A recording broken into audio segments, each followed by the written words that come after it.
प्रश्नावली 45। इससे पीछे की वीडियो में हम प्रश्न 1 और 2 को हल कर चुके हैं। अब करेंगे प्रश्न 3 से आगे की प्रश्न को।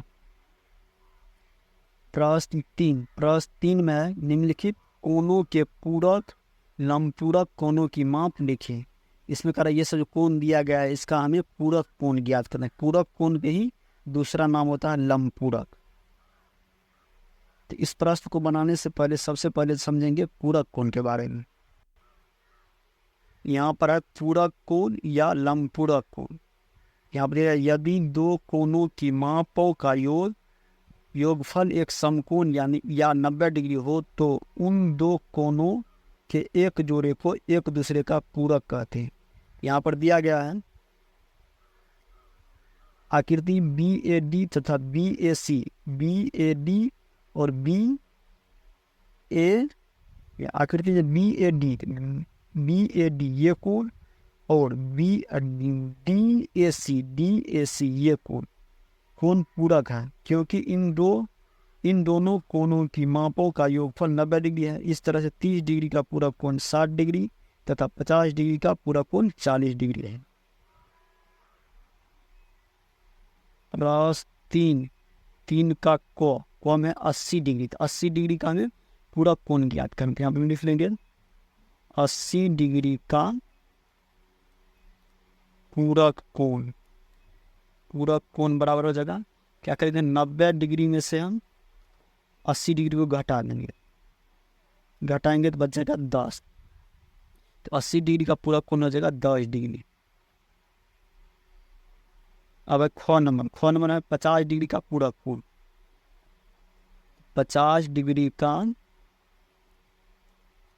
पूरक कोण 50 डिग्री का पूरक कोण हो जाएगा 90 डिग्री में से हम 50 डिग्री को घटाने, तो घटाने के बाद बचेगा 40 डिग्री। 40 डिग्री हो जाएगा 50 डिग्री का पूरक कोण हो जाएगा 40 डिग्री। अब गौ नंबर 60 डिग्री। 60 डिग्री का पूरक कोण, 60 डिग्री का पूरक कोण। तो 90 डिग्री में से हम 60 डिग्री को घटा देंगे, घटाने के बाद बच जाएगा 30 डिग्री। तो 60 डिग्री का पूरक कोण हो जाएगा 30 डिग्री। अब घ नंबर में 45 डिग्री। 45 डिग्री का पूरक कोण।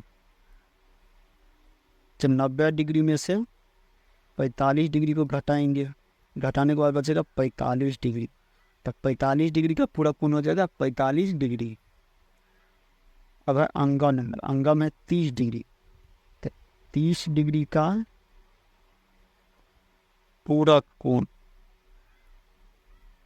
तो 90 डिग्री में से 30 डिग्री को घटा देंगे, फिर 30 डिग्री से घटाएंगे तो घट के हो जाएगा 60 डिग्री।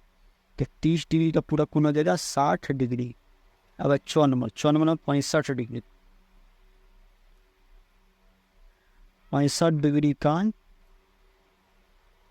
पूरक कोण। 90 डिग्री में से हम 65 डिग्री को घटा देंगे, ये जो घटा करके 25 डिग्री। तो 65 डिग्री का पूरक कोण हो जाएगा 25 डिग्री। अब प्रश्न 4 में निम्नलिखित कोणों में समपूरक ऋजु पूरक कोण की माप लिखें। ये सब प्रश्न दिया गया है, ये इसमें हमें इसका ज्ञात करना है समपूरक। तो समपूरक कोण को ही ऋजु पूरक कहते हैं। तो इसमें सबसे पहले इसको बनाने से पहले समझ लेंगे समपूरक कोण के बारे में।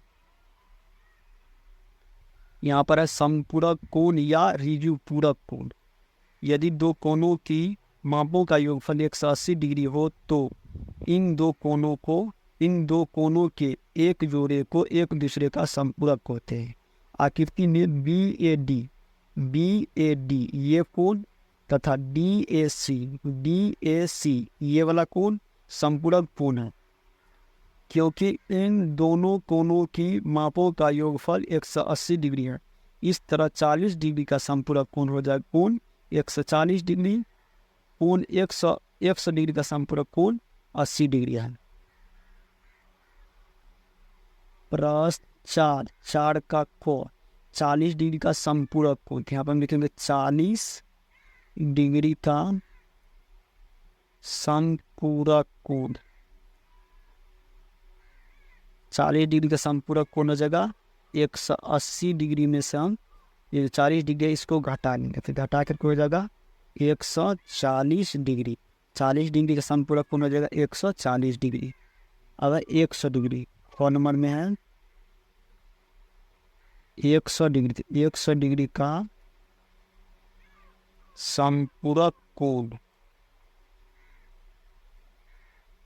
180 डिग्री में से हम इस 100 डिग्री को घटा लेंगे, घटाएंगे तो हो जाएगा 80 डिग्री। 100 डिग्री का संपूरक हो जाएगा 80 डिग्री। अब गौ नंबर में है 70 डिग्री, 70 डिग्री का संपूरक कोण 180 डिग्री में से हम 70 डिग्री को घटाएंगे, घटा करके हो जाएगा 110 डिग्री। तो 70 डिग्री का संपूरक कोण हो जाएगा 110 डिग्री।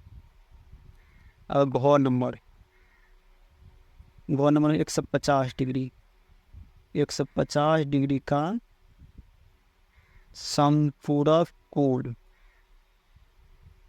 180 डिग्री में से 150 डिग्री को घटा देंगे, बचेगा 30 डिग्री। 150 डिग्री का संपूरक कोण हो जाएगा 30 डिग्री। अब अंगा नंबर है 90 डिग्री से 90 डिग्री का संपूरक कोण